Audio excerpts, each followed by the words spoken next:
The cafeteria of Arcturus Interstellar Academy was a cathedral of alien architecture, crystalline arches stretching 40 meters overhead, bioluminescent vines crawling across obsidian walls, and the ambient hum of 17 different atmospheric processors keeping species-specific air pockets breathable. 300 students from 42 worlds ate, chatted, and existed in what the Academy proudly called civilized harmony. Mara Ellison sat alone at table 7. She didn't mind. After 6 months at AIA, she'd gotten used to the stares, the whispers, the careful distance other species maintained.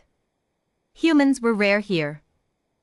Humans from Deathworld Earth were rarer still, and most aliens, upon learning that her homeworld featured apex predators that could bench press their spacecraft, preferred to admire her from across the room.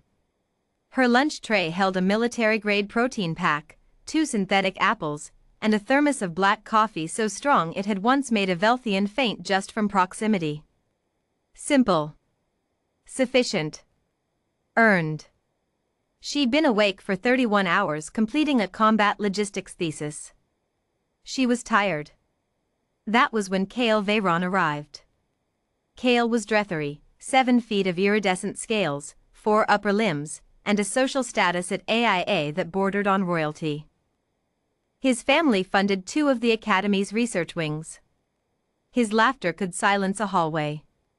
His cruelty was the elegant, practiced kind, never loud enough to draw official attention, always precise enough to land exactly where it hurt. He materialized beside Mara's table with 4 of his usual orbit, Yissa the Tellurian, Brox the twin-bodied Gavari, and 2 Drethery cousins whose names nobody bothered to learn. Deathworlder, Kale announced, making the words sound like a punchline. His scales shimmered amber, amusement. Still eating alone, I see. Mara looked up slowly. The look she gave him was the same look a mountain gives weather. Still narrating your own entrance, she replied. Charming. Kale's scales flickered, a micro-flash of something darker. He reached across the table and, with a casual elegance that suggested he'd done this before, swept her lunch tray off the surface. Protein pack, synthetic apples, thermos, everything clattered to the floor.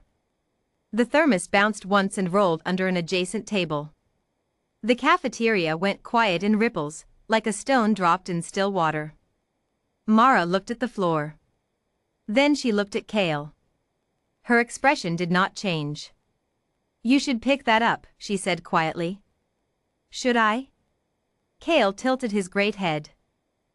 I wasn't aware Earth livestock gave commands. Soft laughter from his orbit.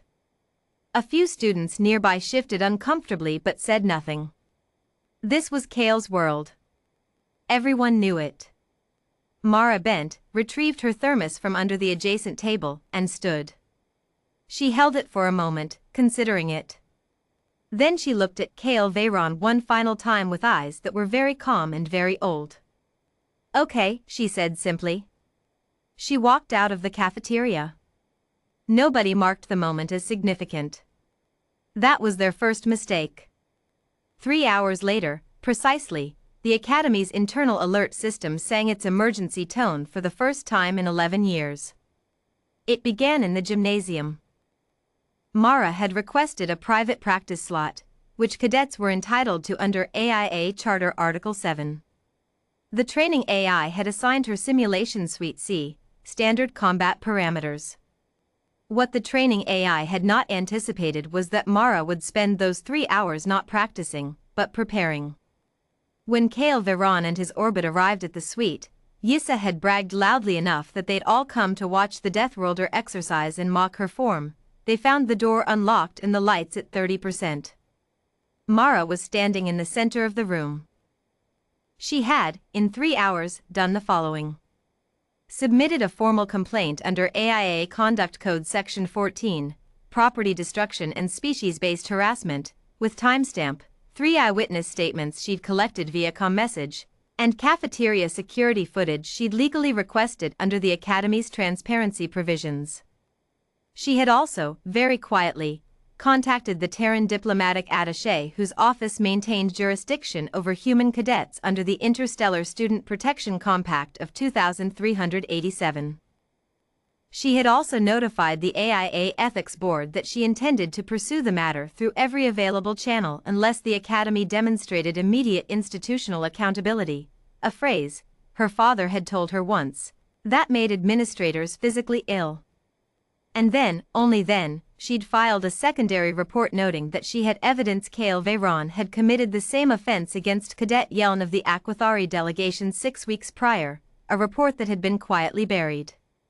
This was the part that lit the actual fire. Because the Aquathari delegation had 3 senior admirals on AIA's funding board. When Kale walked into Suite C with his easy smile and his shimmering scales, Mara held up a data chip between 2 fingers. "I've already won," she said pleasantly. "I came here to let you know in person because I thought that was polite." Kale stared at her. "What are you?" "Your student record will note a conduct violation. Your family's wing sponsorship is under Ethics Board review for conflict of interest suppression. The Aquathari Admiralty has formally requested a disciplinary inquiry. And I've CC'd the Terran Compact's legal office on all correspondence, so the Academy cannot quietly make this disappear." She tilted her head. "You swept my lunch off a table. I spent 3 hours burning your institutional protection to the ground. I want you to understand the exchange rate."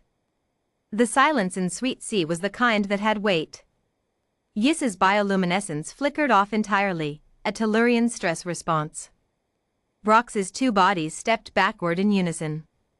Kale's scales had gone a color none of his orbit had ever seen before, the pale, cold silver of a species that had just realized it was not, in fact, at the top of the food chain. "You're insane," he whispered. "No," Mara said, and she almost sounded kind. "I'm from Earth. We've been doing asymmetric response for 10,000 years. We don't escalate proportionally, Kale. We escalate comprehensively." She pocketed the data chip. "Humans don't fight to win the fight. We fight to make sure there's never another fight." She walked past him toward the door. "Also," she added without turning around, "my thermos was a gift from my grandmother. She carried it through the Cascadia siege. You should be grateful I'm only using paperwork." The disciplinary hearing convened within 48 hours, a record for AIA administration, driven by 3 separate external pressures and one extremely motivated Terran legal attaché named Commander Vassin, who wore her dress uniform and said nothing during the entire proceedings except "Please proceed and we'll note that for the record." Kale Veyron was suspended for 1 semester. The suppressed report on Cadet Yeln was reopened. 2 administrative officers received formal censure. The Academy's Conduct Board issued a species-neutral harassment policy amendment that became, somewhat to everyone's embarrassment, informally called the Ellison Standard. Mara returned to Table 7 the following morning with a new protein pack, 2 synthetic apples, and her grandmother's thermos. She sat alone. 40 minutes into breakfast, Cadet Yeln, small, water-adapted, perpetually nervous, approached with a tray and stood at the edge of the table. "May I?" Yeln asked quietly. Mara gestured at the seat across from her. "I heard what you did," Yeln said, settling their aquatic membrane carefully. "For me. Even though you didn't know me." Mara sipped her coffee. "You were wronged. The record was buried. That bothered me. Most cadets wouldn't have noticed. Most wouldn't have cared." Mara was quiet for a moment, watching the cafeteria fill around them, the crystalline arches, the bioluminescent vines, 300 beings from 42 worlds eating in what the Academy called civilized harmony. "Most cadets," she said finally, "aren't from a planet where being ignored meant being eaten." Yeln made a sound that their translator rendered as uncertain laughter. "Is that why humans are so?" Yeln searched for the word. "Relentless?" Mara offered. "I was going to say thorough." Mara smiled, small, tired, genuinely warm. "Same thing, where I come from." She pushed one of her synthetic apples across the table. Eat, she said. You've got advanced astrophysics in an hour. You need the fuel. Yeon looked at the apple. Looked at her. And understood, in the particular way that small beings understand when something larger has decided, quietly, thoroughly, and without fanfare, to stand between them and the dark. Thank you, Cadet Ellison. Mara, she corrected. Outside, somewhere in the administrative wing, an ethics board clerk was processing the 17th document in the Veyron case file. The Terran attaché's office had submitted a follow-up query. The Ellison standard was being formatted for academy-wide distribution. And at table 7, a human girl who hadn't slept in 35 hours drank terrible coffee in the cathedral light of 42 worlds, and quietly made sure it would never happen again. Somewhere in the galaxy, a species that had never heard of Earth was about to make a small mistake. They would learn, as all species eventually learned. Humans don't hold grudges. They build systems.